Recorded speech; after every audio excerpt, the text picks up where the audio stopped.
Hey, everyone, welcome back. It is almost 7, so I'm gonna wait a few minutes to see. Okay, see, there's my alarm. Let's see here. All right, got that turned off. So I'll wait a few minutes for folks to join us, jump in. It's Wind Down Wednesdays, and this week's topic is going to be, what is this week's topic going to be? Hi, Carla, welcome. We are talking about why Mexicans may, not saying that this isn't all, may dislike foreigners. And I'm not going to say, people from the US or Canada. I'm just going to talk in general because these are just kind of some of the things that have maybe come up in general. So, hi, Anthony. Hi, Gilda. How are you? Welcome to Wind Down Wednesdays. Hi, Shauna. Welcome. Thanks for coming. Thanks for supporting. Today, we're going to, let's see, what am I drinking today? So today I don't have a Mexican wine, but I do have a Sauvignon Blanc that I really like and I discovered here. Welcome, April. And it's called Isla Negra. Welcome, Monica.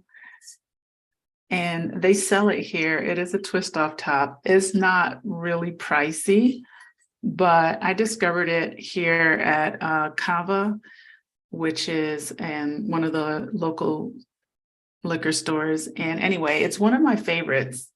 I don't know if you can see that. It's called Isla Negra. It is really good. I like it a lot. It's very light, but it's consistent for a bottle that's not overly pricey. Oh, thank you so much, Shauna. Thank you. Yeah, I'm always trying to work it out with the hair. So this is one of my favorites. It's kind of my go-to when I just want to have something easy to drink. So, and I'm not going to drink a lot. I actually made a tea before tonight. And as you can see, this bottle was open, but this is particularly from, it's from Chile. So, and that's usually what I'm drinking. That's usually what's in my house when I do. It's not that sweet, actually. It's, let me see. Let me try it again. I feel like it is very light, but let me see. Almost has a little bit of a dry taste to it, but not a robust dryness like Chardonnay. I feel like it's somewhere between a Pinot Grigio and a Sauvignon Blanc, but it's not fruity. It's not really sweet. It sort of has a little bit more sour to it, but it's just a nice balance for me.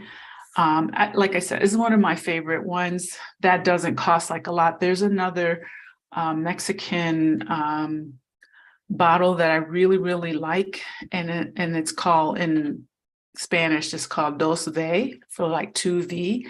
And they have like a Tres V, which is a 3V, but the 3V is a red wine, and I don't remember which one, but the Dos V is a Sauvignon Blanc, and I really like it. And that bottle's actually not that expensive either, but so this one is, seriously, it's around maybe $7 or $8.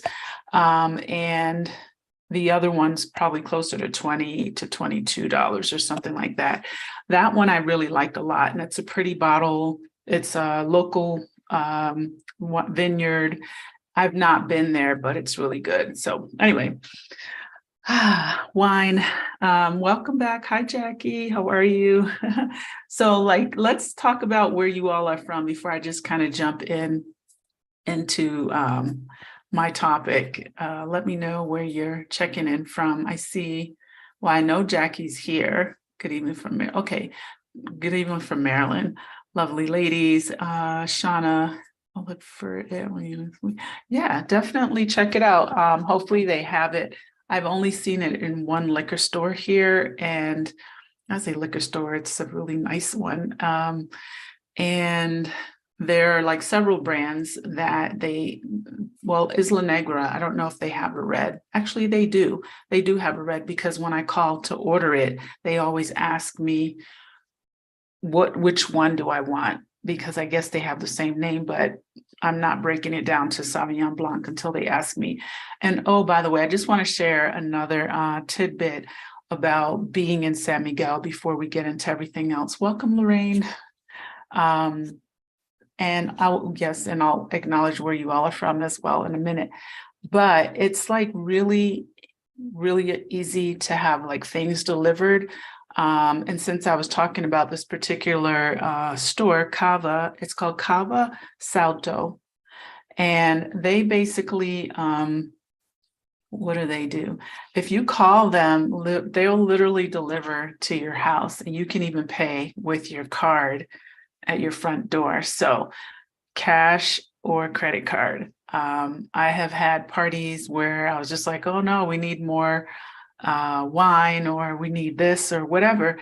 And if they're open and not maybe overwhelmed, they will literally deliver whatever you want to your house. So I've had like 10 bottles of this wine delivered like at 6 o'clock for 7 o'clock dinner, because I thought I had enough and I didn't. So anyway, just sharing one of the conveniences.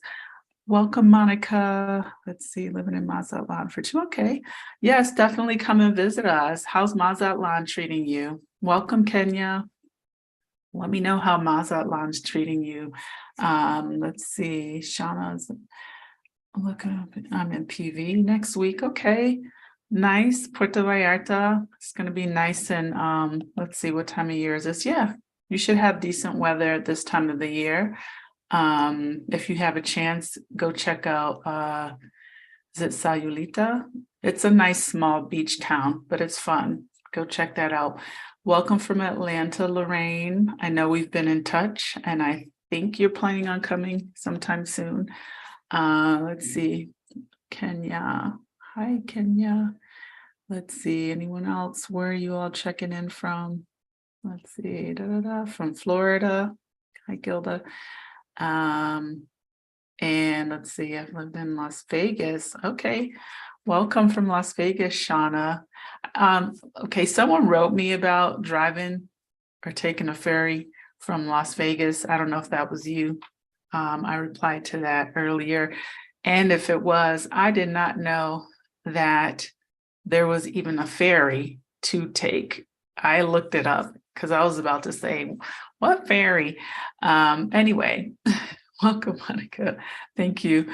So I looked it up, and I guess there is. I didn't look at the details, but I guess there is a ferry. So anyway, learned something new earlier today. So I don't know if you all have details about that. Feel free to share. So anyway, today's topic, and please feel free to jump in with your questions, whether it's about what I'm talking about or something else you want to know about. We'll have a Q&A, but I'm just trying to start each session off with kind of like a conversation piece, or just something that I think is important that might have come up, in the last between sessions.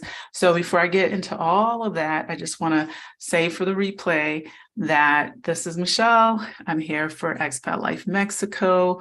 I live in central Mexico in San Miguel de Allende, and I've been here since 2018. I can't believe it's almost 5 years.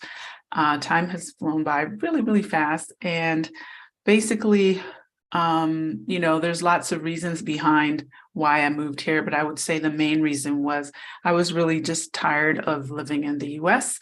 And I definitely would say at the top of that list is I didn't want to raise my son in the US. I really wanted him to have a different experience than the one we were already experiencing. So definitely, had to make some sacrifices, but also I think that most of those things are well worth it, have been really well worth it. So I'm really grateful to be here. And I'm also very, very grateful, so you all know, to be sitting in this little seat of mine in my house and sharing my experiences with you. I really look forward to continuing to inspire through my lens and my stories and my experiences here that people are trying to connect with if they're interested in either living in Mexico or they're just exploring the idea of living in Mexico or San Miguel. So I just always kind of forget to kind of say things, but just always know that I really appreciate you all, and that I mean that sincerely, that this has been a journey for all of us, and that I don't take it for granted. I just want to say that. And I completely overlooked, totally forgot that last week I was in the Bloomberg magazine with Rashida Dow and Stephanie Perry and a couple other amazing women. I don't know if you all saw that. I'm going to look for the link and drop it in the comments box just so you all have it. I totally didn't mention it. I was so busy talking about everything else. And then when I got off, I was just like, oh my gosh, I totally didn't remember. I posted it on my YouTube channel, and I've also posted it on my Facebook page and on my Instagram page. So thank you.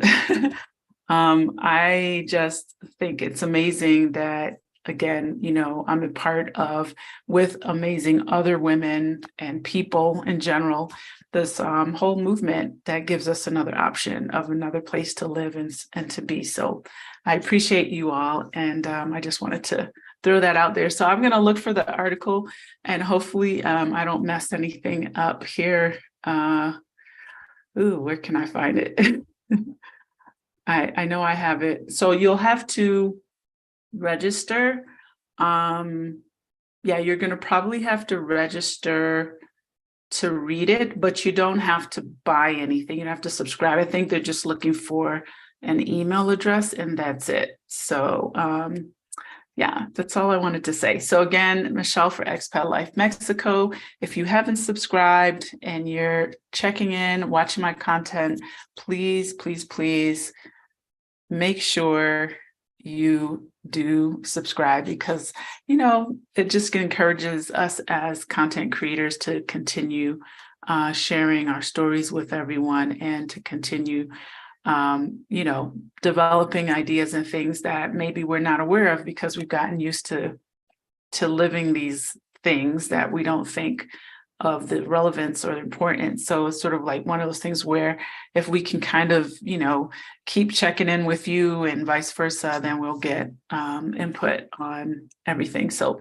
I'm kind of trying to find this, and I'm trying to think of the best. Okay, I know what to do. The best way to get it. Let's see here. 1 second, just hang tight. And I'm going to email it to myself. I should have had this, and then I'll be able to drop it in on the whatchamacallit. Just 1 sec. Okay. Have a sip, have a drink of something. Let's see. Sec. Hang tight, you guys. Of course, I should have been prepared for this pose. And then here we go. Link.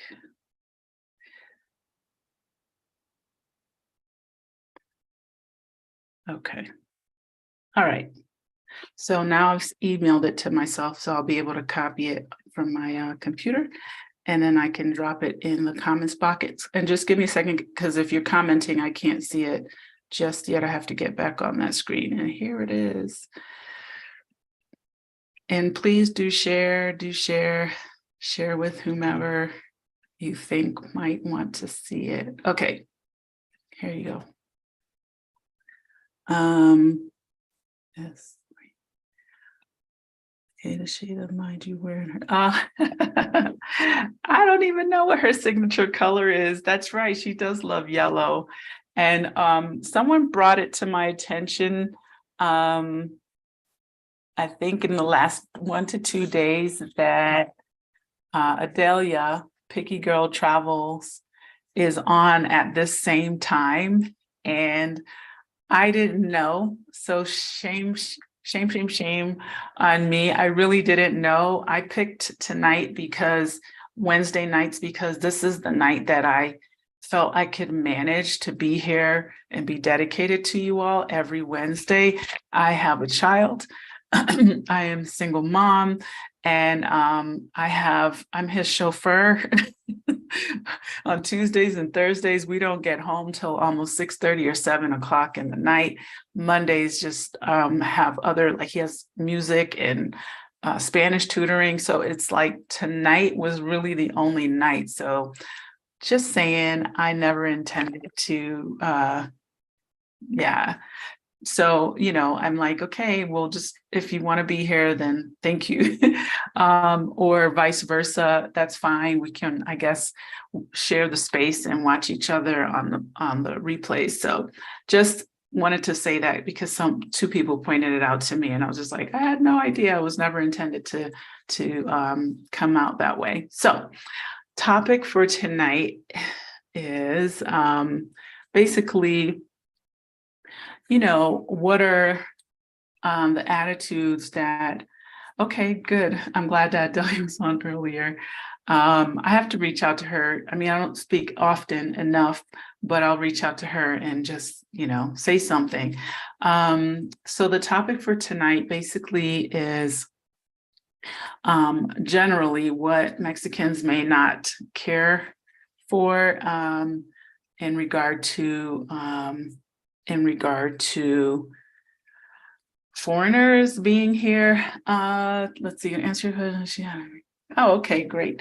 The instrument he's practicing piano, and he likes to sing.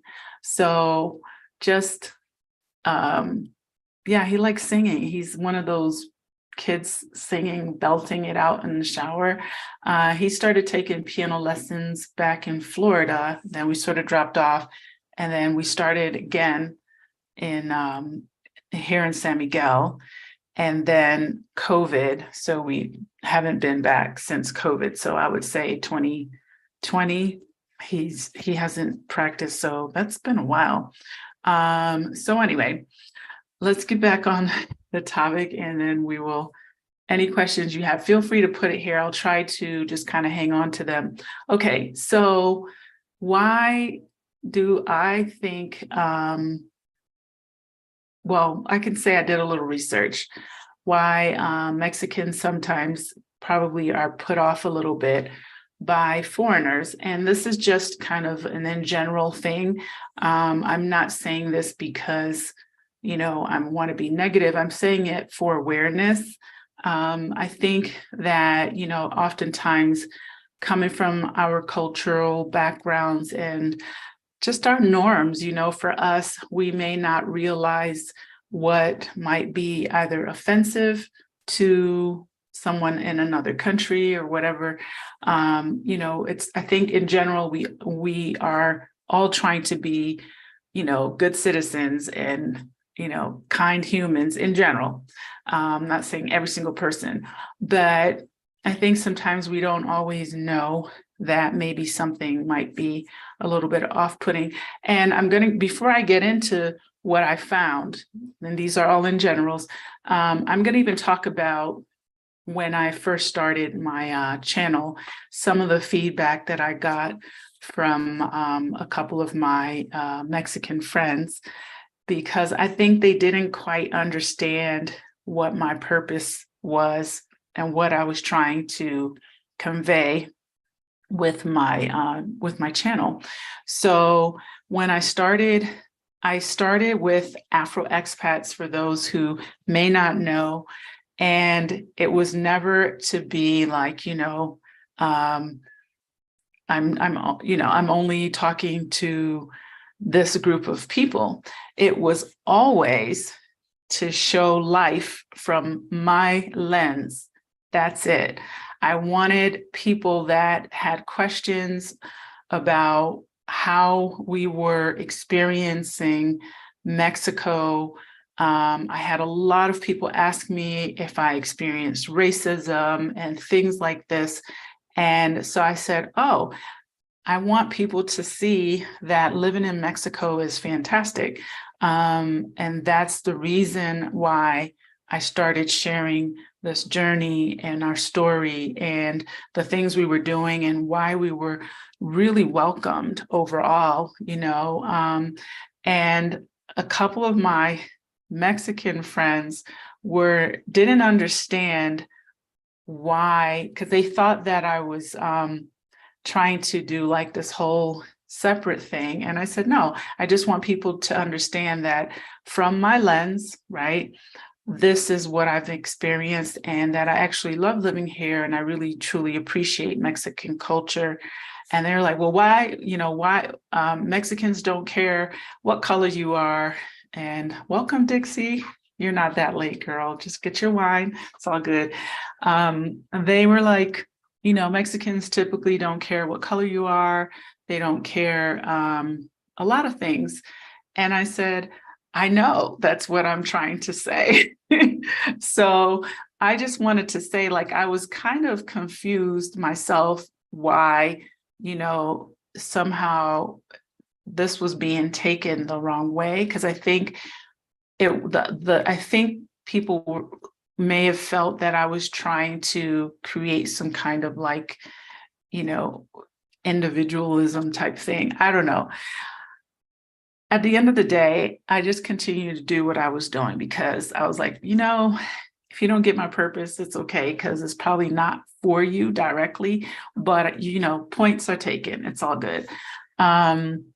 So I just wanted to say that Shauna, no, we don't have bubble baths. We don't have baths at Casa ELM. However, I would love one. If you could ship one down, that would be great. I'll put it right in my on my terrace here at my personal house. And you know why I'm chuckling even more is a friend of mine.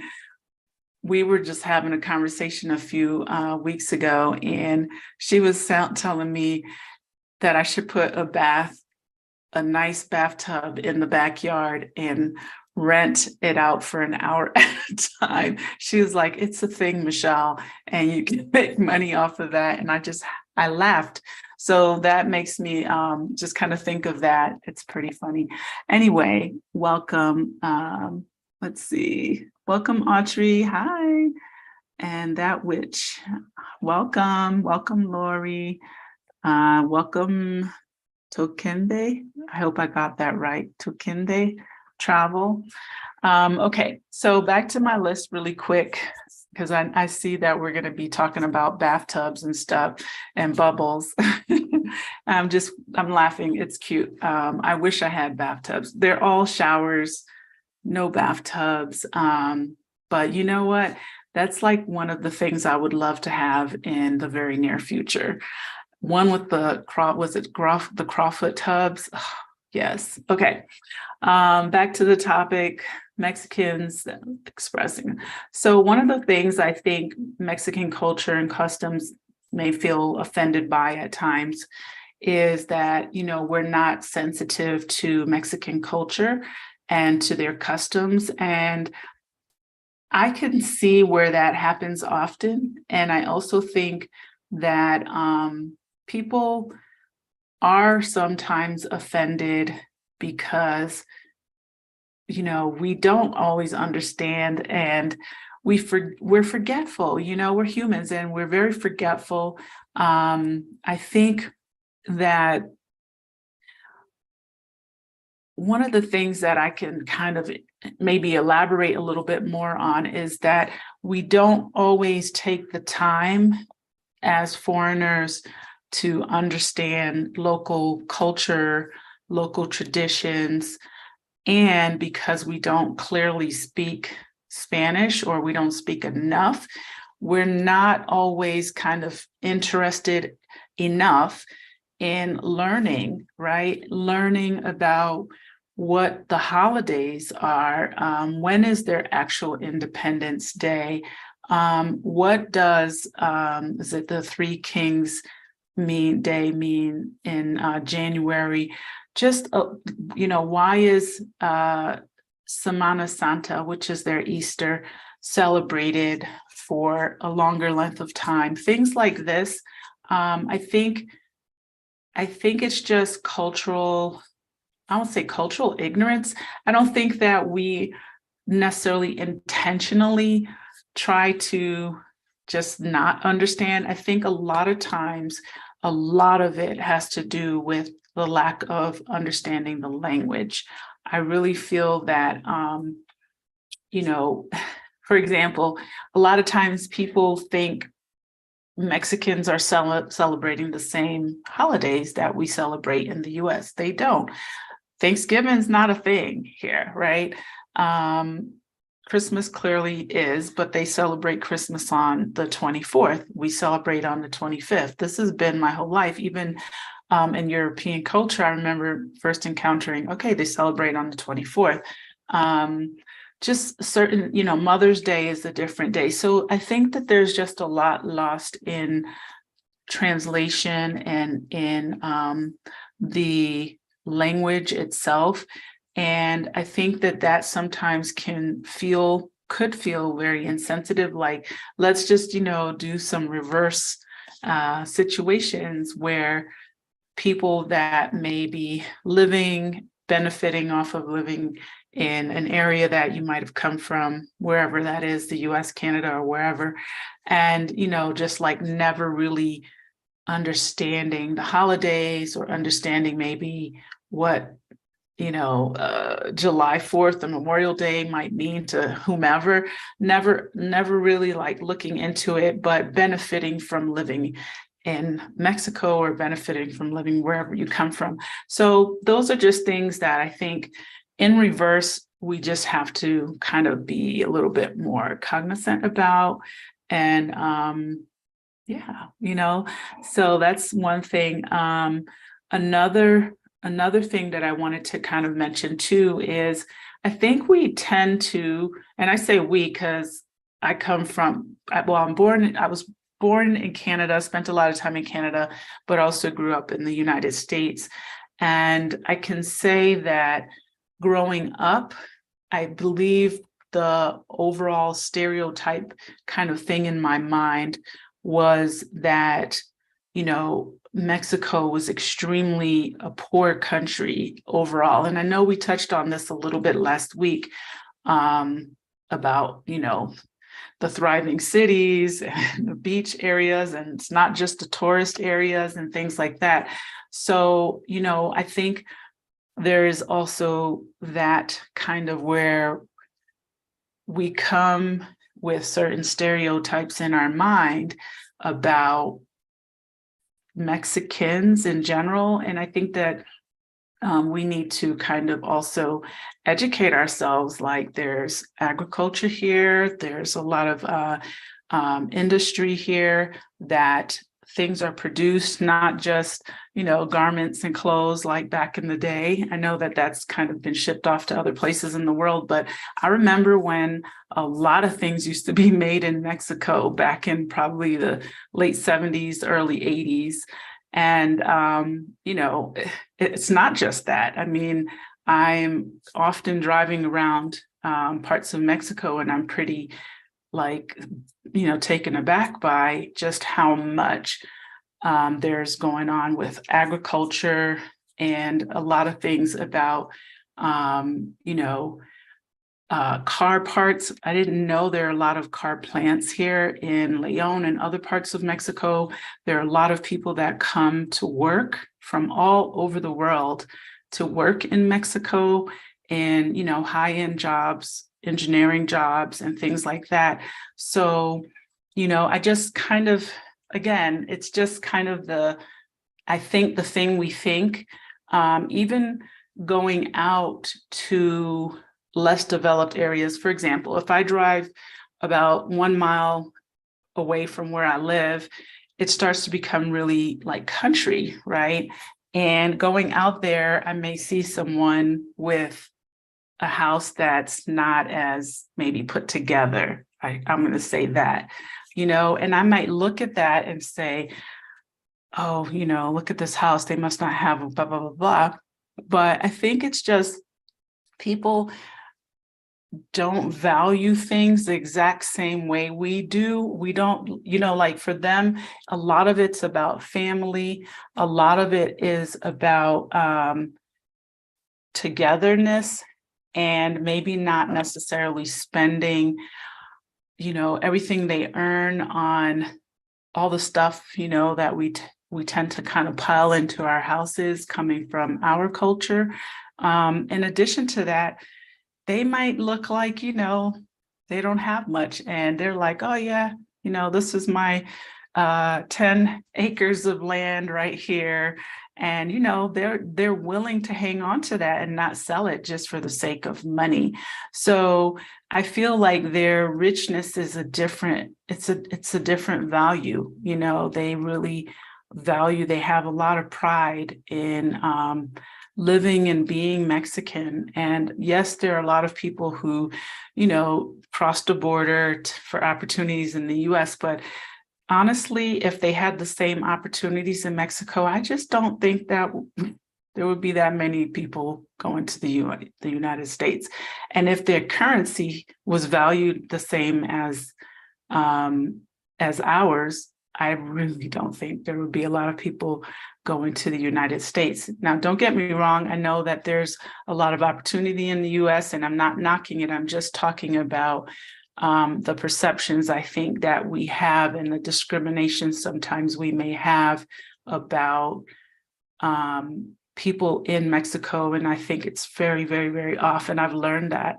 So yeah, Shauna, I am right there with you. I'm right there with you. I love the culture because they have such deep traditions, and although I don't understand it all, they're celebrating often. I feel like they are, in general, a very tranquil society, and they celebrate so many things. They celebrate so many ways, and it's just interesting to see.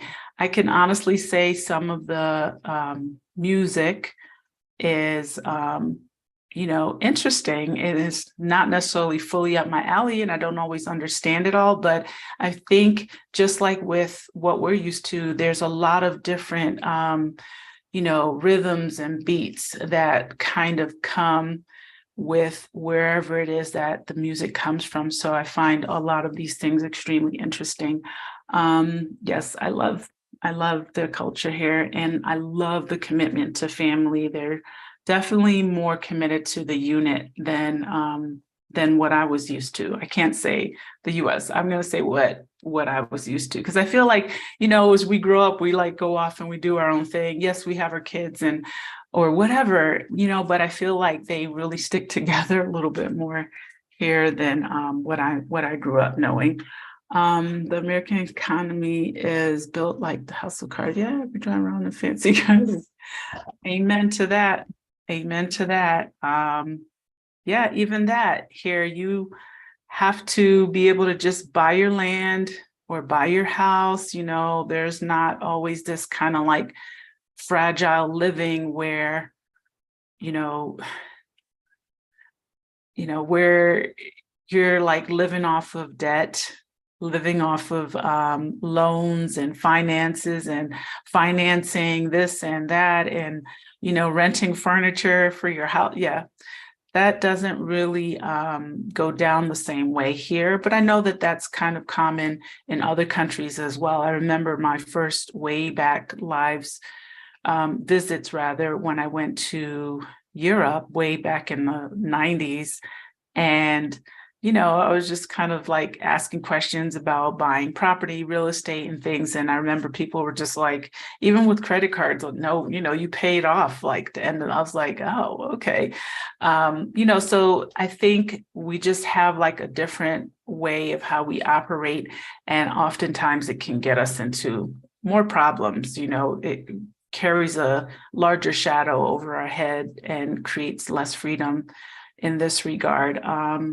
Let's see. Oh my God, because we paid. Yeah, it's because we paid cash for it. Yes, cash. Okay, cash is king here. I remember the guy who moved us back in 2018. He told me that. He was like, it's a cash society. And it really is. Like sometimes and when you think I just want to say this, and I'm going to read more. You think you have a lot of money because the pesos, like, you have, like, for example, you have 10,000. I'm just going to throw this out. 10,000 pesos, right, is probably like around 500, maybe a little less now because the peso is strong right now. So the US dollar is not as, you're not getting as much. But I'm like, oh, buy this, buy that, I'll get this or that, whatever. Before you know it, the pesos are gone. It's a cash society. So you have to really like kind of plan out what you're doing. And if you really have like a set budget or whatever, you got to kind of plan it out. I actually started shopping at kind of like the local stores and stuff rather than going to the fancy places, which I love. Don't get me wrong, I love them. But, I have like the local stuff that's really close to my house and it's super affordable. I don't know if you all saw, I did a live yesterday at the Tuesday market. So those are the places that you should go and shop, right? Save your money. Cash is king. Lorraine, I was born in London, Jamaican parents, and I'm sure. Humility and openness. Yes, I hear you. Same. My parents are Jamaican. I was born in Canada, and I grew up in the US. I'm grateful for all of those things. Like, I'm grateful my parents were able to leave Jamaica when they were 19 and 20 and go to Canada. And, my life would have been very different, I'm sure. Not to say negative or positive, I don't know. But I'm very grateful for all the opportunities that were afforded to me in the US. But I think as well as that, for my experiences, I don't know, whoever knows or doesn't know this, but my dad's a minister. He's in Cali, and we've had a lot of people kind of come through our life, especially as children. We had a lot of people from other countries. So I was always fascinated by this. I was always very fascinated. Welcome, Helen. Wait, Helen, how are you? Tell us where you're checking in from, Helen. So I was very fascinated by the folks who were coming from India, from parts of Africa, from the Caribbean, even from other parts of the United States. So we had a lot of exposure to different cultures and different people and different things. So for me, it was really kind of like the beginning of my kind of eagerness to see the world. And my dad would travel a lot, and he also would share a lot of things about his travels. He would bring back, souvenirs that were very interesting. And back in the day, we always were looking and flipping through National Geographic and things like that. We didn't have a TV growing up because my parents were religious and they just call it not good for us. I do feel a little bit deprived because of that. But the point is that, yes, I was also kind of in a space where I could really appreciate a lot of other cultures, especially food. I used to love when the ladies from Guyana would come and make roti from scratch, and just, the food was definitely fun and amazing. What else? Let's see. I'm a fan of the music. Yes, Shauna, I'm right there with you. I truly appreciate the festivals and all the celebrations. Like when people come, sometimes they get a little bit frustrated because in Central can be very noisy, and people are just like, what are they celebrating now? What's going on? Why are there cannons going off? Blah, blah, blah, fireworks. And because I've lived here for a long time, I literally just kind of shrug. I'm like, that's just Mexico. They're very happy people, and they're proud proud people, and I honor that. They are proud people who celebrate. They celebrate, and they celebrate life in so many different ways that I can appreciate, and the roots are so deep. So yeah, if you come here, please don't be bothered by the noise, because there will be noise all the time. Dogs barking, chickens, roosters crowing, birds chirping, fireworks, probably music. The middle of the night, and like I literally have heard fireworks and cannons going off at 2, 3, 4, 5 in the morning, 6 o'clock in the morning. It's just the way it is. It's just the way it is. Welcome to Mexico. Hi, Helen. Yes, Helen is all the way in South Korea. Yes. Wow, 15 hours ahead. I'm so happy you're here. Thank you for figuring that all out. Appreciate you. Shauna, let's see my first word. Yes, Shauna, mine too. So my rent that I was bragging about a few weeks ago, that was around $650, is now over $700 because of the exchange. So for those who don't know, that are not here yet, when the Mexican peso is stronger, you get less for your US dollars. Okay. I had to explain this to my son, but I don't think I have to explain this to you guys. So basically, we used to be hovering around 20 pesos for one US dollar. And now it's down to like 18, which makes a big difference, because anything you're paying for, especially bigger bills, bigger things, yeah, you're not getting the same value. And I'm like, okay, I mean, I'm happy for Mexico, but one thing I'm going to just throw in there tidbit wise is always, if you move here, wherever you might be, whether San Miguel or other parts of Mexico, always make sure you get your rent in contract in pesos, okay? Do not pay rent in US dollars. Just don't do it. Just don't do it, because you're going to lose the value of when the US dollar is a little stronger and the Mexican peso may not be. This is where these things matter. Okay. Let's see. Jamaica, welcome. We find to Querétaro tomorrow. Okay. Oh, you're scared. Oh, okay. Don't be scared. Querétaro is amazing. I'm not, let's see, also know how. Yes. Do you?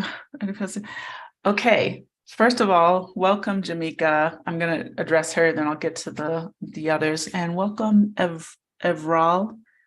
I think that's, yeah, Evral Tatum. Okay. Apartment for 300. Okay, sorry. I just jumped ahead. I was skipping ahead. Okay, back to Jamaica. Yes, girl, I need this hair done. This hair did. So send me let's see, I don't even know what to do right now. I'm so excited. afroexpats@gmail.com. Okay, send me your contact there. In regard to being scared, don't be scared, okay? Don't be scared, because you're gonna be fine. You land in Querétaro. Hopefully you have a place that you already pre-booked. Once you get to the airport, just give whomever is your ride. You can take any of the taxis. They're going to be fine. They're usually right outside the terminal, and they will take you to your destination. Okay. So don't be scared. And if you are on Facebook, there are a couple Facebook groups. Let me find them. Okay. Just hang tight that you can join. Let's see, Black expats in Querétaro. Hold on, I'm gonna get this for you. 1 second. And you can see what's happening in Querétaro. That's one of them. There's another one. However, what I want to say is San Miguel is not that far away. And oh yes, Dixie, I will share it with you. San Miguel is not that far away. We're having a Black History Month meetup on Saturday, this coming Saturday, at Lolita's restaurant. I'm going to put that here. restaurant in San Miguel at 2 p.m. Okay. And if you go on Google, you can find that address. And you're welcome to join us. Right now, we have an RSVP head count of almost 40 people. I hope they all show up, but at the end of the day, whatever happens is what happens on Saturday, but it should be fun. You're welcome to hop on a bus and join us on Saturday, okay? And yes to the hair. Yes to the hair. I don't know how long you're going to be around, but there's always sisters in need. I want to get my hair crocheted so badly, so please come. Let me know. Be sure to write me a message on Afro Expats. For Everell, can you get nice 2-bedroom apartments for $300 a month in the location where you are at? Ooh, that's going to be tough. I'm not saying no. But it's going to be a little tough, I think, to find a nice 2-bedroom in San Miguel. I'm thinking, okay, you might have to go a little bit up on the budget. If you want to be somewhere where you can walk around and you want to walk around in Central, or be fairly close or be within like, a good bus ride distance. Those types of rents are available, but you kind of have to do your on foot search. Okay. There are places you go on, to be honest with you, Facebook Marketplace, which I never used in the United States. I always use Craigslist. They have a lot of places there. So if you're looking for like 300, you're going to need to find something that is going to say around 6,000 to 7,000 pesos in rent. Okay. That's going to give you the around $300 range. You're probably looking for furnished. So, and it all kind of depends. Like I always tell people when people say to me, well, what can I get for this? You can find something, but it all kind of depends on you. Like, what is your, what do I want to say? What's your checklist? What are your conveniences, or what are you willing to kind of be or live without? So your best start, in my opinion, Everell, is going to be looking on Facebook Marketplace to start. Put in San Miguel, or just put in San Miguel de Allende. Make sure it's Mexico, because there are lots of San Miguels out there. And if it's not already registered on your computer, it's going to bring you to some other place. And then from there, you can kind of put in like a range and put it in pesos. And the peso amount would be 6,000 to 7,000 pesos or so a month, just to see what comes up. You can find places. I'm not going to say no, but they're probably not going to be furnished. So if you're willing to, spare some money to buy the basic things, you might find something, or you might find something that's a 1-bedroom that has like an area that you can convert into a bedroom or something like that. So I don't want to say no, because I know that there are places, but it might not be the best area, the best neighborhood. I think that's just something, honestly, that you have to kind of be here and be on foot, and maybe just go and see and look at stuff to make sure it's in your price range. Okay, so I hope that helps you. Single person, no advice. And to answer your other question, maybe outside the center, yes, you can absolutely live on 1,000. I think you can live on $1,000 a month, US dollars a month, as a single person. Absolutely. And if you're trying to just get an extra bedroom just for visitors, don't. Okay. I don't know. I didn't know what your family dynamics were. I tell everybody that, okay? It's not because we don't want visitors, but you don't want to rent a place for, and Everell, I don't know if this is your situation. I'm just talking because it comes up with other people. I would not rent an extra room or space necessarily for the people that I expect to come, because if those people come, you don't want to rent that for 12 months. If you're only going to have visitors for 2 weeks out of the year, you can just spend that money on nice dinners when they're here, and rent something that's, for you within your means or budget. If you're on a budget, if you're not, do whatever it is you want. But I think 1,000 a month is definitely doable.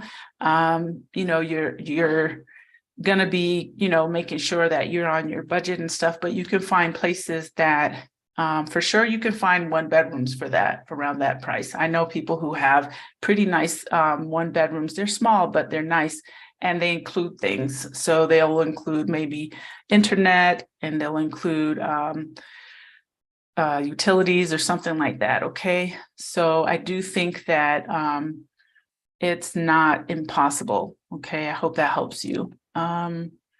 Let's see, Dixie, yes, I will. Share Leaders Restaurant, I got that. Jamaica, thank you, Jamaica. Be in touch, please.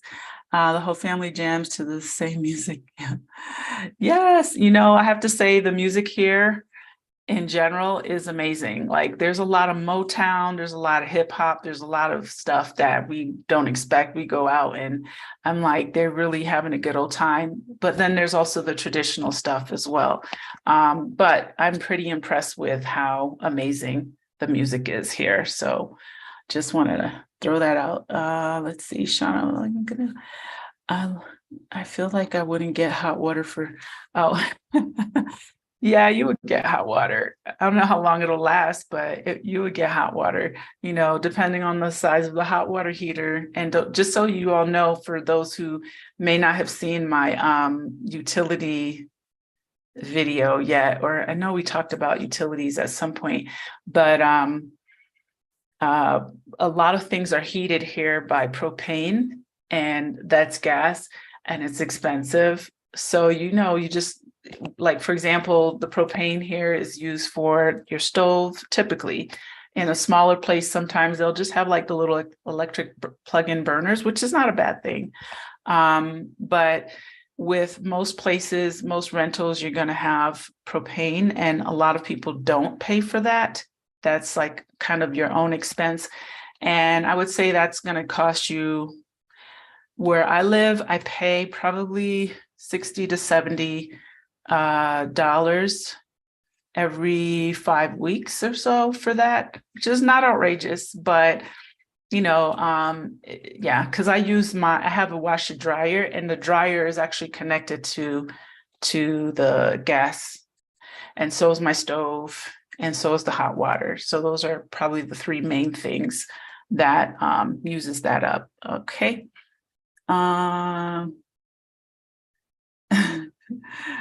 Okay, I'll get back to your question in a second, Everell. Let's see. What is your advice on how to build community estimate church? Lorraine, I think that there's a lot to be kind of like added to San Miguel. There's a lot here, and it's a beautiful thing. I think, you just put yourself out there, you create it, and, I'm an example of the created, and hopefully they come, right?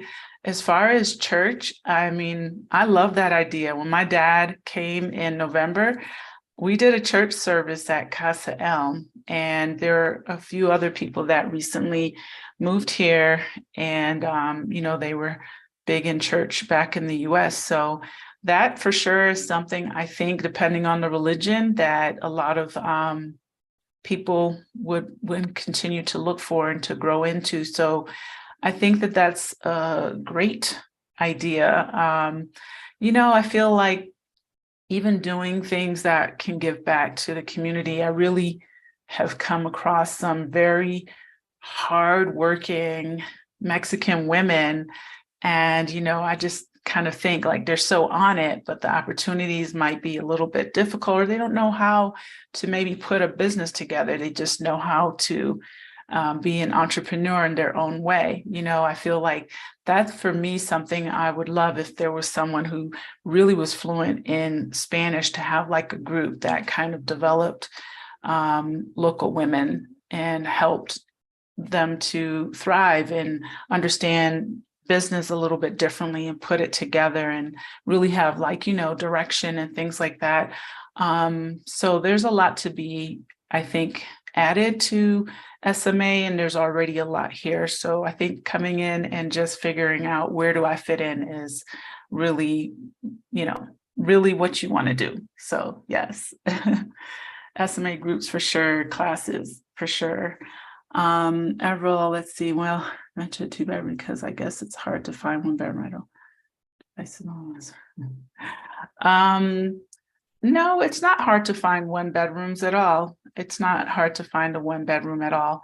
I didn't know if you had a family or, children, or why you wanted to have 2, but no, it's not difficult to find a 1-bedroom. You can definitely find studio places that are going to be very affordable. I remember pre-COVID helping out someone that I know fix a place up, and she was literally only paying around $160 a month, and it was a small little studio, but it was cute. I mean, for one person, it was doable. It had a little kitchen area to sit, a little bedroom.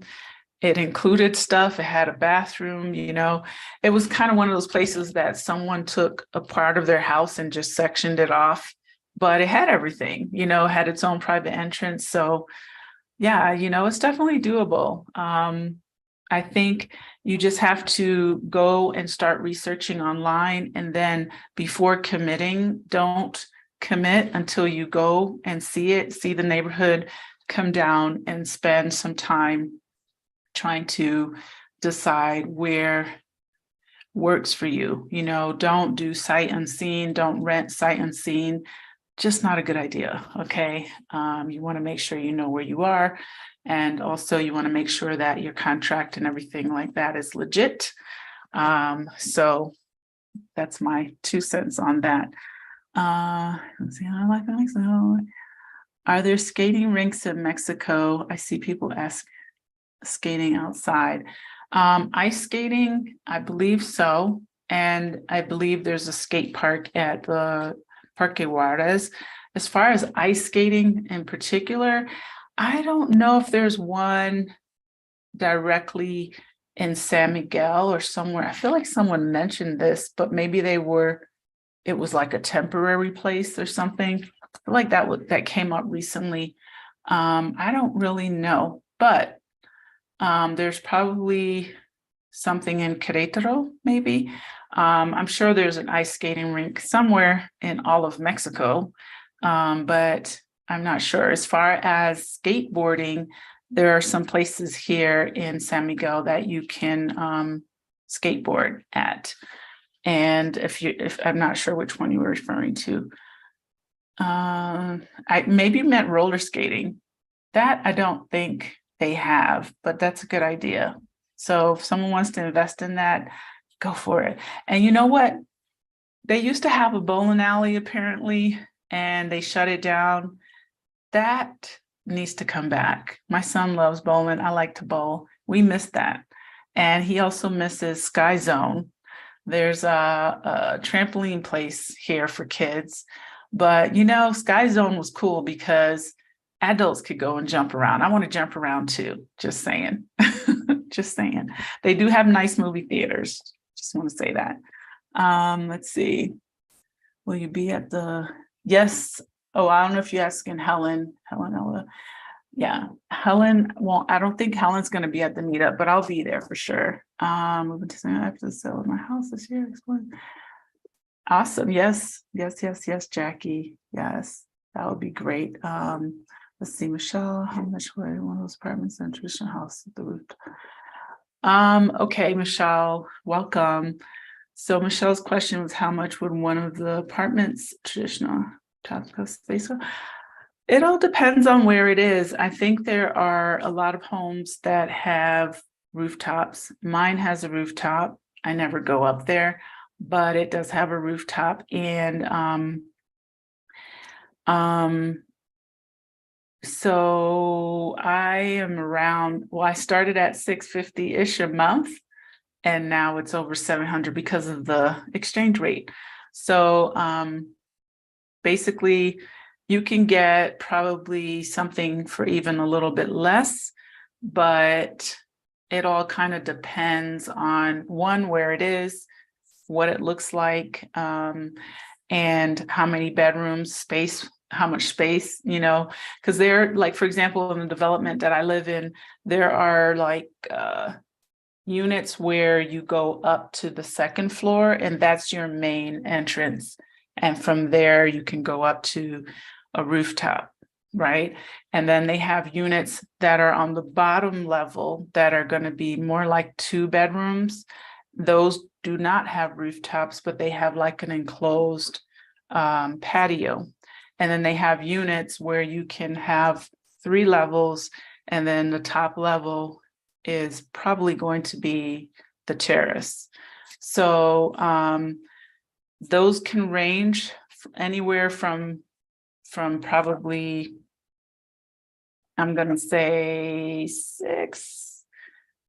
$650 to over $1,000 US dollars, because some are furnished, some are not. If they have nice furniture, depending on what's in there, for example, a lot of the furnished units may have been Airbnbs, and maybe the owner is tired of Airbnb-ing it and they want a full-time tenant. So the rent's going to be a lot more. It's going to cost you a lot more. I know people who are here that pay a little, like maybe 1,200 US a month. It all kind of depends on where it is.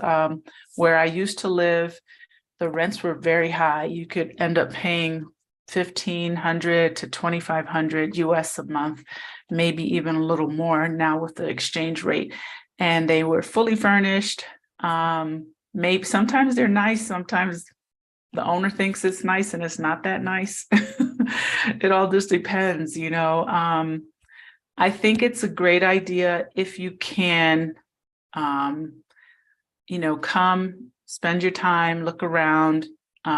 Personally, if you know you want to be here, I think it's best to get an unfurnished place, but you need to know that you want to be here, because you got to then buy stuff unless you ship your things, which I don't know if you want to ship a refrigerator. I shipped my things, but I didn't ship appliances. I shipped furniture that I didn't want to replace, but I bought my own, got my own refrigerator, washing machine, dryer combo. I wasn't going to ship that from the United States.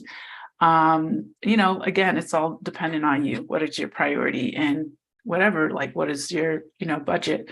But I really recommend, if possible, if you're getting a furnished unit and you're not sure if you want to be around, then that's where you need to be. Take your time and look around a little bit. And then from there, once you say, oh, you know what, I know I really want to be there, then you want to, if you're renting and not buying, then you want to probably go ahead and get a unit that's unfurnished and go ahead and invest in those things.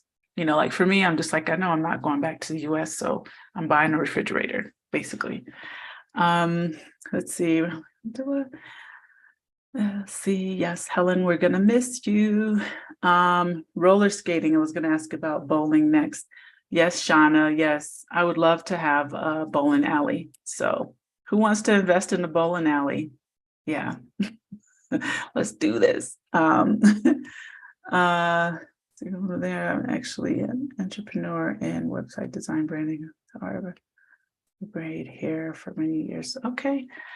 Yeah. I mean, we need hair bad, poor. I mean, we just really need someone to do our hair. Okay. Everything hair for Black women. And I've said this for a few years. Maybe we need to have people who are moving around, mobile stylists. It's just a little bit here in this area. where I am. It's hard to find stylists that can do our hair, someone that can just not even the natural hair care, a wash, a trim, a deep conditioner, braids, get your hair weave, do crochet, whatever, like a color, bring it on. Bring it on, even if you do something else, but if you know how to do that, great. There's someone that's here, Mona Lisa. She didn't necessarily, she told me I only do my own hair. Then she started kind of helping out myself and others because, she's good at it. And I was like, girl, you need to make some money on the side. Let that be a side hustle. So if it's a side hustle, it's a side hustle, but the need exists, trust me. And there are more and more of us here. So we would love that. 2 bedrooms, a nice area, the Mexican style house. This is Michelle's comment about houses in Mexico. Mexican style houses. Yeah, I'm not sure if that was just a comment or question, but Mexican style houses, I would say Casa ELM is pretty Mexican styled house. But welcome, Linda. I want to say that sometimes the exterior of a Mexican styled home is not what you would expect on the inside. So sometimes the outside looks like it might be kind of like, a more traditional, older style Mexican home. And then you go inside and it's like modern and it's beautiful and it's just gorgeous. They use a lot of natural materials here to build, which I love. They use a lot of stone, a lot of brick, a lot of marble, granite. It's just, it's an abundance here. So they use that. They use wood to decorate or to style homes and everything. So I really enjoy, just like I mentioned last week, the architecture here and the things and materials people use to create, especially spaces. It's mind-blowing. Like if you come and walk around Central, or if people just kind of let you into their houses, it is mind-blowing how gorgeous. The place that I live in, I love it because it's very modern, and I love modern, but I also very much appreciate very well done, sturdy Mexican homes. And I'm not a fan of the big giant rocks and stuff like that, because a lot of people have that. That might have been a style that was popular back in the day, but I'm not a fan of that. One of the yoga space at Casa ELM, there's like a stone wall, but it's painted, so it looks really cool. It reminds me of something from like a 1970s or 60s home. I can appreciate that. Okay. And I love like the big wooden, doors and the wooden window frames and stuff like that. I love that. That reminds me of like, several places in the Caribbean, homes in Africa. So I can really appreciate that. What I don't care for, and sorry if anyone's house looks like this, is too many colors. So when I've been into some houses, or I've seen when I was looking for places, just like a lot of different colors on the wall, like different tiles and pink and green and orange, and my brain's just like, oh. So I just want to pull out something blank and boring and paint it. So anyway, moving on. Great. April, I had to factor in fluctuate. Yeah, definitely factor in the fluctuating peso. And it's so funny because when I moved here, the peso was what it was then, 18 something, what it is now, but we got a little spoiled because it went up and was hovering around the 20 to 1 or 1 US to 20 pesos. And then during COVID, I'll forget about it. It went to like 21, 22, 23. I don't remember. But, it's like then your rent goes way down, right? So maybe 1 month you're paying 1,000, I'm just throwing a number, 1,000 US dollars. And then the peso goes, drops or is not valued at the same. Then suddenly your rent could be $200 less. or more, So it's always nice to, in those moments, maybe you want to pay rent for a few months in advance, just saying. Or get money out and exchange money if you can. I know that's what I did. I exchanged a lot of US dollars and I just kept the cash. I was just like, okay, this is great. If you can do that. Let's see, Vaughn. That's okay, Linda. That's so fine. You're fine. Welcome, Fran. Welcome, Jamaica. About that. Let's see. Do you know if there's Black hairstyles in town?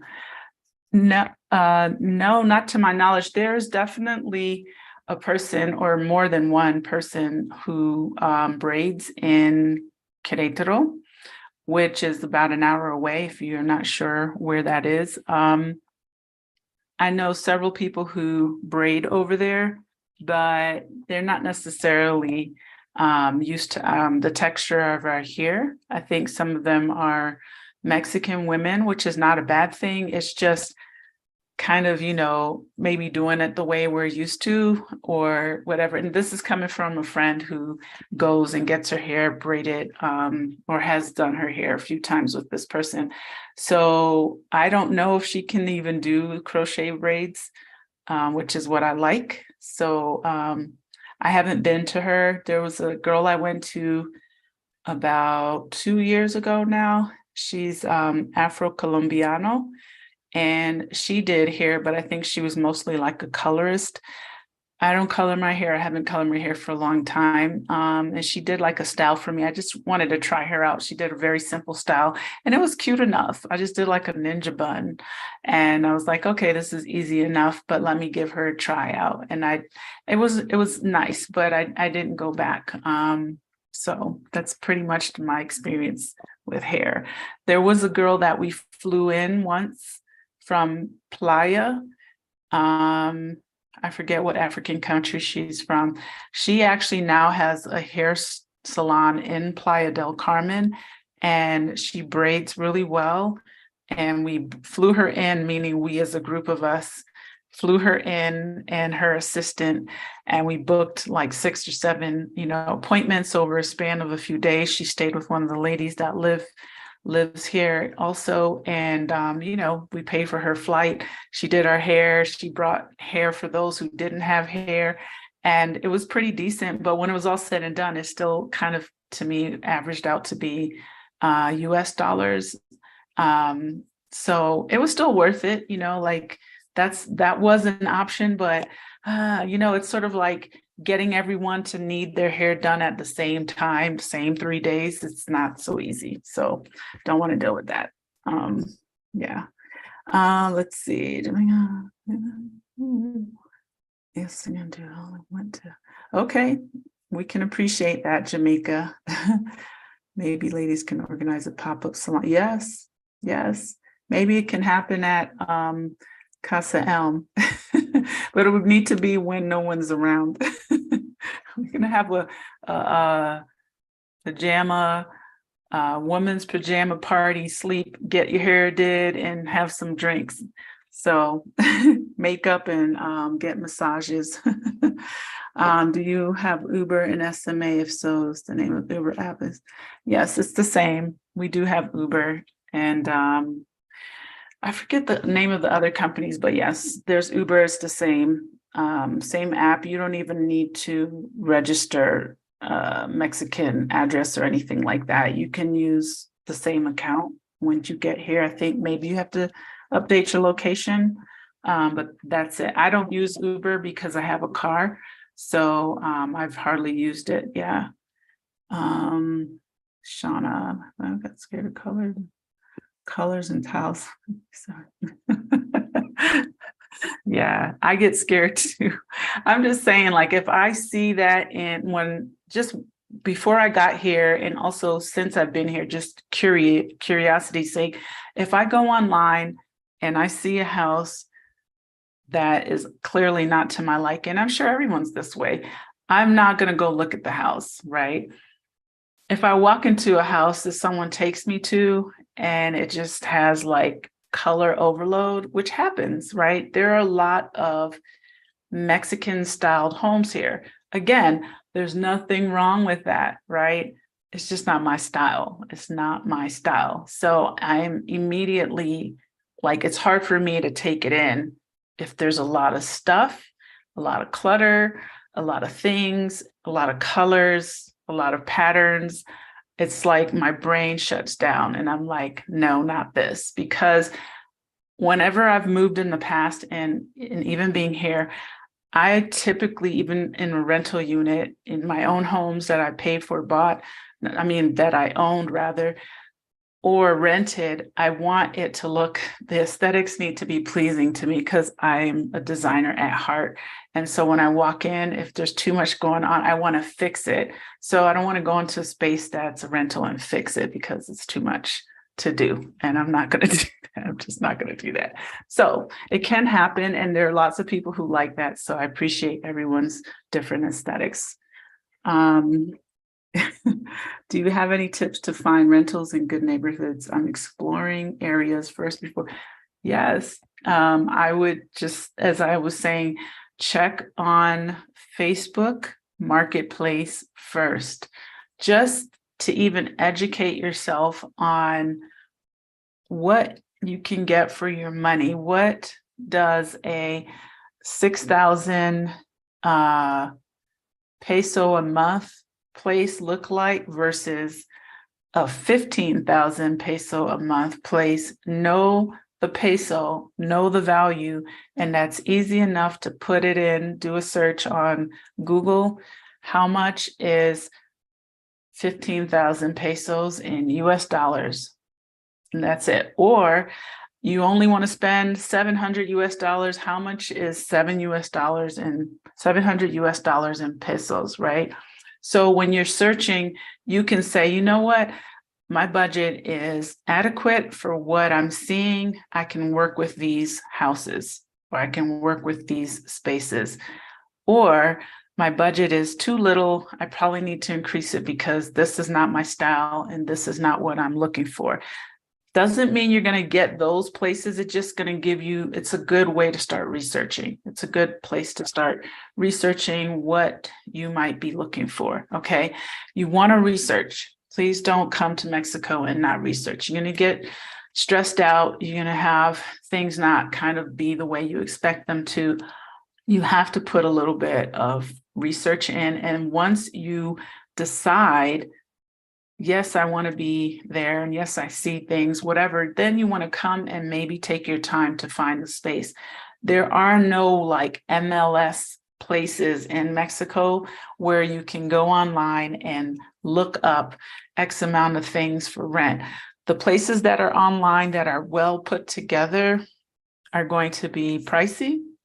Again, if that's your budget, that's okay. But you probably want to connect with a good realtor. Make sure they're reputable, better if they're word of mouth. And with the realtor, they can then take you to look at places and show you what you're looking for within your budget. I highly, highly recommend, if you're coming to town and you're looking for a house, please hire someone to take you on a neighborhood tour. I offer relocation strategy sessions that will give you all the resources you need to get you the answers that you're looking for if you're really seriously thinking about moving to San Miguel. These are the things that I think will make that transition smoother and you won't be overly stressed out. So that's my 2 cents on that. Let's see. Do you have testimony? I got nice in Jamaica. Connect you up with the realtor in Querétaro. Yes. There's a great realtor that Helen has. I'm not sure to take this like you wish. Went to Texas and don't like the Texas to change the timing.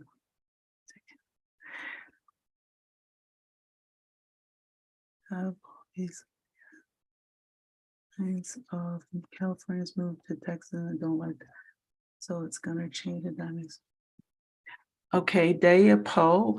I'm not exactly sure what you mean by your comment, but if you want to repost it clearer, that would be great.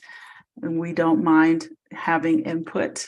We're here to all educate and put in as much as we can and share and also navigate as much as we can. So feel free to rewrite that. Shauna, exactly. And I can appreciate all of the interior.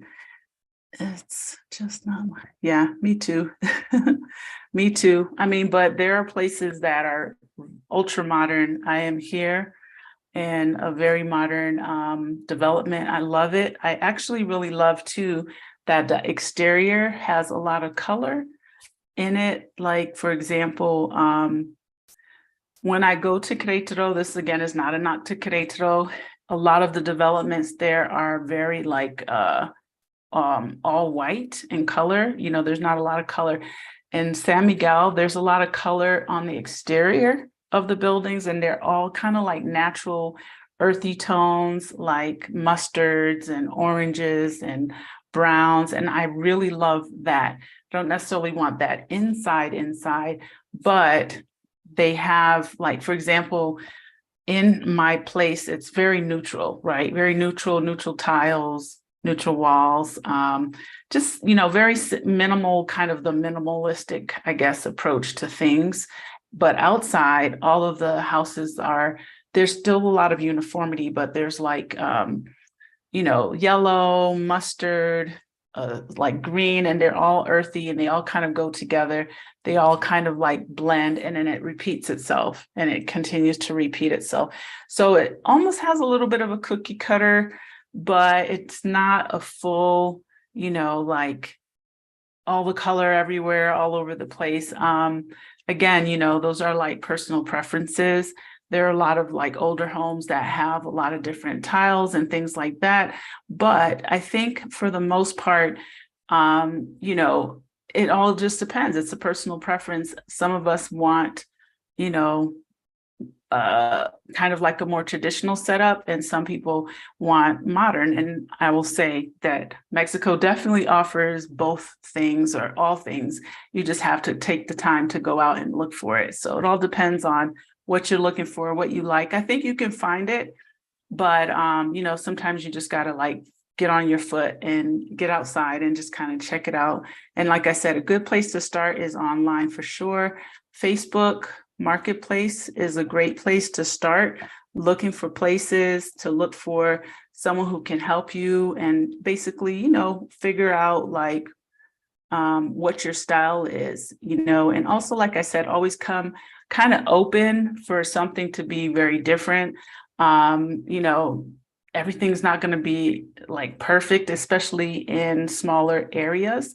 However, if you go, like, let's say you go to a bigger city, you're going to find a little bit of everything. You can find a little bit of everything here, but it might be a little bit more limited as well. So just sharing. Let's see.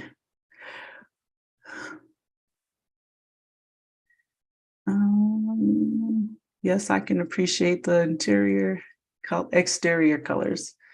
Lorraine, just like I said, has placed us back on topic. Just like that. Okay. I guess. Oh, yeah, because we were on the topic, right? I didn't fully get that. So I'm going to assume that's us, maybe. I really don't know. I didn't understand that. I heard that some neighborhoods are walk down and taxi up. Do you have any thoughts? Yeah, there are some very hilly places in San Miguel, especially, probably other parts of Mexico also, but in San Miguel for sure, you you can have like this, and yes, you will walk down and then just need to go and walk back up. And you take a taxi up for sure, right? Dixie knows where she lives. It's like straight down and way up, but it depends on where you are. There are even some streets in San Miguel that honestly I will not drive up, because I'm like, I have a newer car, but I'm just wondering, like, is my car gonna make it up that hill? I don't have a standard or stick shift. I wish I did, because for sure. I would function a little bit better in that regard. Let's see. Your sessions are dates available next week. I'll be attending your April intentional company. You have a membership rep. Hey, Linda. Yes, well, I'm happy to hear that you're going to be coming to enjoy us here in our relocation tours. So in regard to open next week, yes, you can go on expatlifemexico.com and you can book a session there. I believe I have sessions available on Monday and Wednesdays, and I don't know exact time, but if you go, I'll type it here, expatlifemexico.com.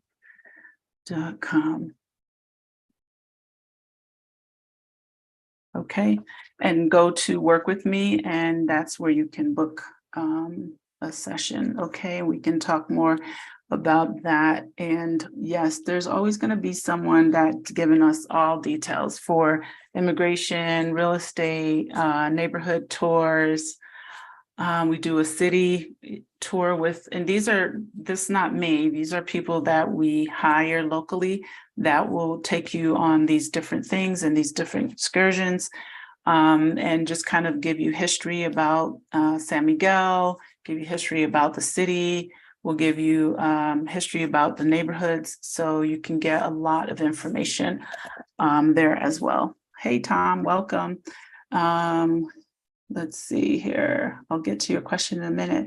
Michelle asked, can I use Facebook Market for Mexico while in? Yes, you can. I think what you need to do is when you go to Facebook Marketplace, you want to type, there's somewhere you can type in what city or what area you are interested in. I hope that makes sense. So you just need to go to whatever, like if you're looking at rentals, you type in the city that you're looking at, and then you can also put in like the radius. You can say 50-mile radius of San Miguel de Allende, 50-mile radius of whatever the city or area it is that you're interested in.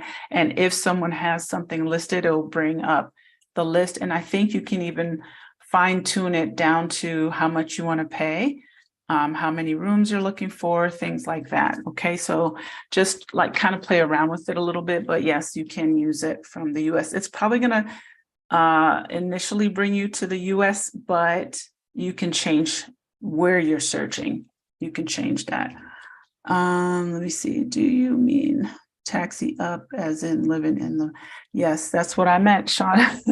Meaning you can walk down into the city, but you will probably have to take a taxi up unless, you just want to exercise and you're fit.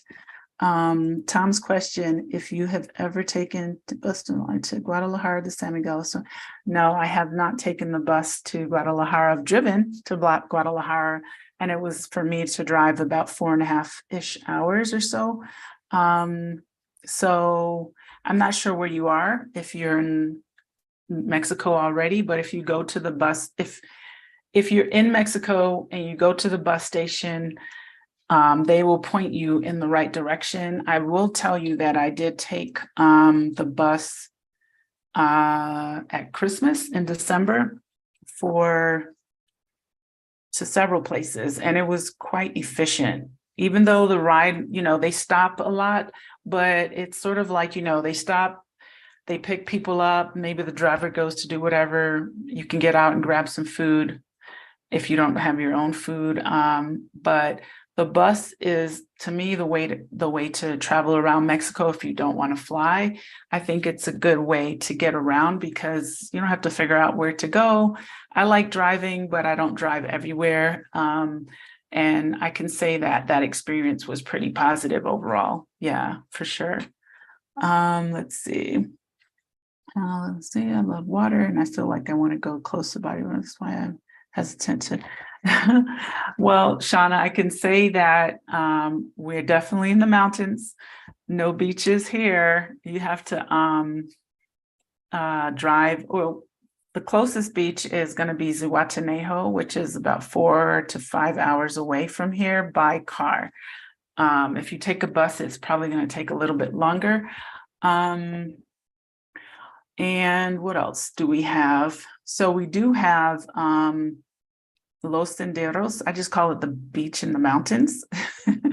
It's a place you can hang out. They have like an amazing kind of like natural, they man-made, but it's like a natural pool or natural swimming area.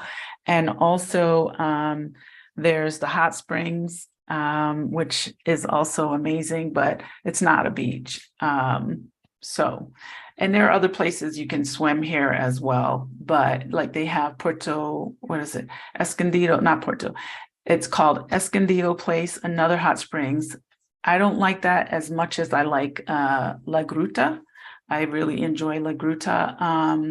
And as I said, there's Los Senderos, and there are a couple other like hot springs areas that you can get to or go to. And I feel like there's another place that's called the Mayan subterranean baths. Okay. It's kind of like a hot springs also. And then there's like a beautiful pool with an amazing view. So those are kind of like our water things to do in San Miguel. But if you want to get to a beach, Zihuatanejo, I believe, is on the Pacific coast. It's beautiful. I went there a few years ago, and it was nice. I enjoyed it. Let's see. Thanks. You're welcome, Tom. Was it warm on the bus during your December trip? Yeah, I was comfortable, but I was prepared for it. I was prepared. It wasn't cold. It's not overly typical to have like air conditioning blasting like we're, in the US, I feel like we're cold. At least I felt like I was cold often, even living in Florida, working in an office, it was freezing, working in anywhere, just going to the grocery store, it was like you go from this Arctic blast to the heat, right? So here I feel like there's a great balance in that regard. It's not, sometimes it can be too hot, but on the bus in December, I was pretty comfortable, but I was also prepared for it. I brought 2 like little blankets. I had my my coat. I had my winter gear because where we were going, it was very cold. So I wasn't uncomfortable on the bus. And then during the day portion of the ride, it felt pretty comfortable to me. And I think they have like the thing you can turn the air on overhead if you need it. But yeah, the bus rides, in my opinion, were really nice. Really, really nice. Yes, to Shawshank Redemption. Yes, that's Zihuatanejo. It's not far. Let's see, Shauna is 4 hours from the beach in Cali now, and the distance sucks. Yeah, well, this might suck also, especially if you're not driving and you don't have a car, because it probably will take longer. I think it took about 4 hours when I went. I want to say it was about 4 hours for me. So yeah. Let's see, Shauna, in Orange County, by most beaches, it's really cold today though. Oh, so let's see. I watched your bus to everything else. Yeah, it was pretty cold. We went to where were we? Chihuahua, and then Creole, which is, so I was telling you guys this before. There's the state, and then the city is usually the same. The city, like Chihuahua City, then there's the state of Chihuahua, just like Querétaro City, and then there's the state. Same for the state I live in is Guanajuato, but there's also Guanajuato City.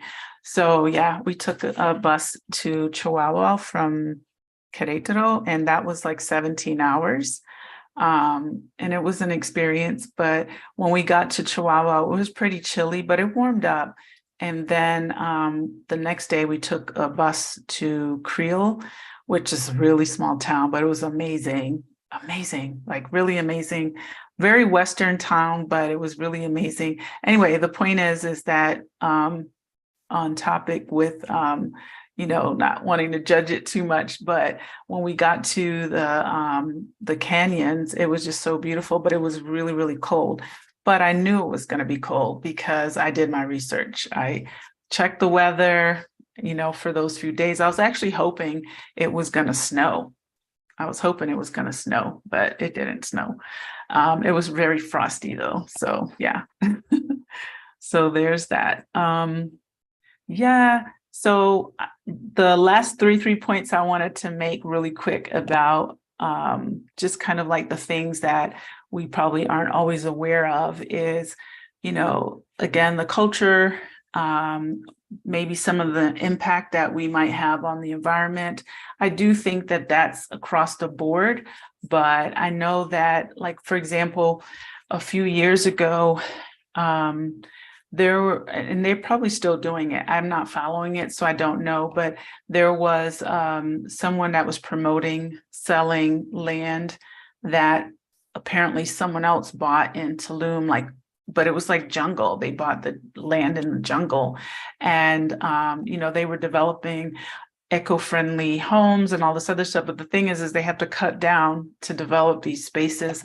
So I think that a lot of times, we might look at something as a good deal or a good price or whatever, but, maybe not always being aware of the impact it might have on whatever, whether it's the, wildlife, natural surroundings, and or, how other people might feel about it. A lot of times, though, I think what happens is people are selling things they own and land they own, but maybe there's not always like a lot of whole conversations around, that particular piece of land, like what's the story or the history behind it. I met this very interesting person about a year and a half ago, and her company would literally go in and do this whole kind of ritual thing about pieces of land that people, if you wanted to hire her, she would tell you whether the land was going to receive you, which I found very interesting. I didn't really get into deep conversation, but she was saying, sometimes people have a lot of problems with the development of a project or the development of housing or a corporate thing. And she was saying because the land is not receiving them. Okay. So my point is there's, there are those things that maybe we're not aware of or we don't think of because we're not coming from that kind of background or that kind of connection. But I think for the most part, it's one of those things that I find always curious and interesting when I meet someone like this. And I think it's something to be said. So there's something to be said for, maybe building in jungle. Is a jungle really meant for us? Probably not, right? So I wasn't very interested in that particular thing because of the cost. I was just like, even though it's only whatever the price was, not a bad price. The houses look really cool. It's just, for me, the idea of being in this space, I didn't feel like I belonged there. And then another thing I wanted to say in regard to that is like crime and safety. I think sometimes that we're worried about, Mexicans coming at us or our things or whatever, but there's still a lot of things that are associated with foreigners as well.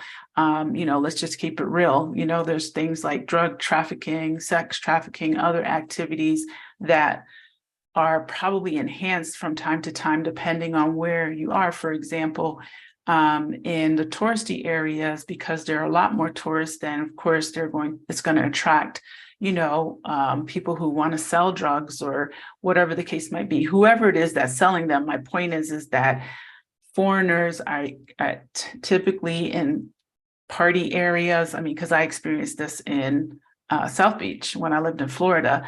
It's kind of like the hub for it to attract more things like that. And I'm sure for anyone who might have grown up in those areas, it for them could be bothersome, you know what I mean? Or a problem, a real problem. So I just kind of wanted to finish my list because that's the topic that we had for today.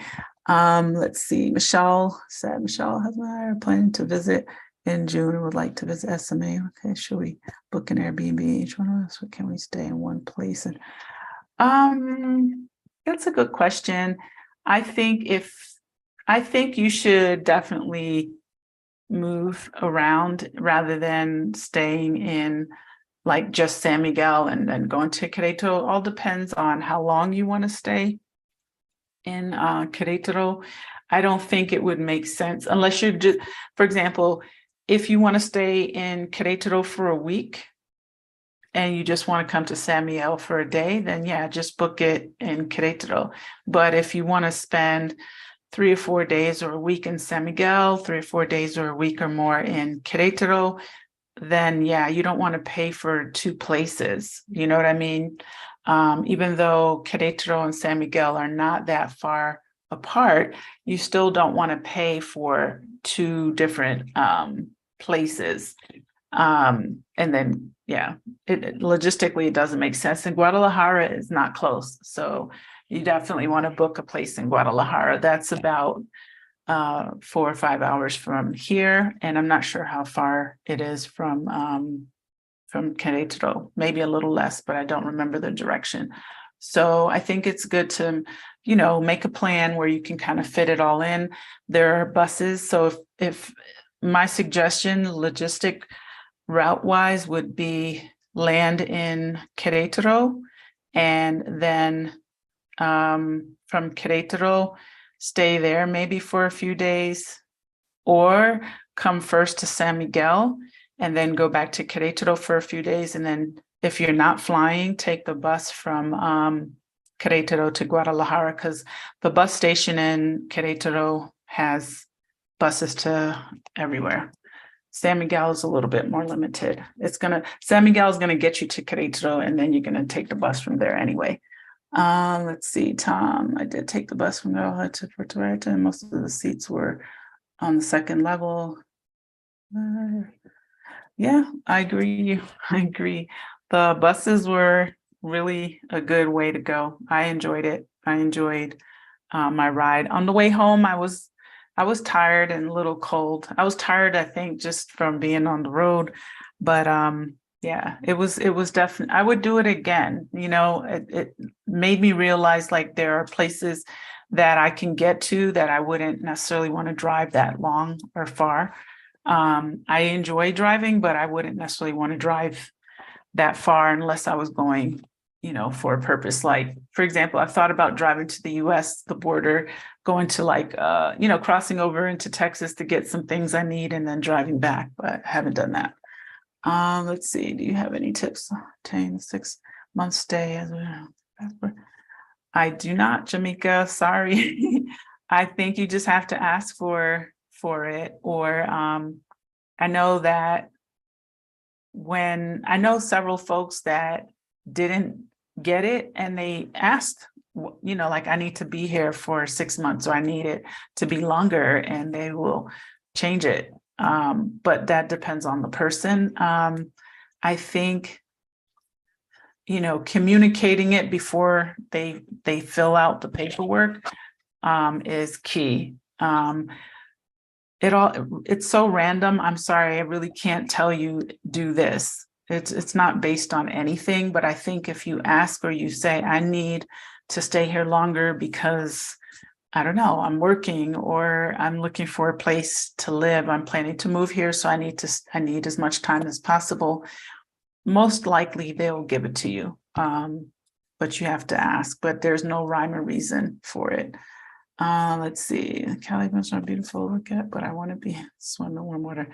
Yeah, then yes, it's warmer in the Yucatan for sure. Same with the Pacific. It's beautiful on that side, but it's not that warm. It's actually pretty warm though in Oaxaca, the beaches in Oaxaca. So that's another option. And it's pretty warm there year round. They have pretty nice weather. So yeah. So here's to that. Cheers. I didn't even have a sip of my wine. I'm gonna do that, and I'm gonna go. Unless you guys have any more questions, please shoot them out there. I'm gonna have like about another 10 minutes on, and then I'm gonna get my little munchkin ready for bed.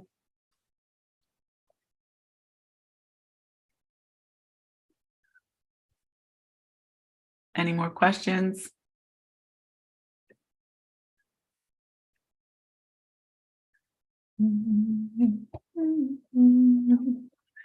Okay, so I'm going to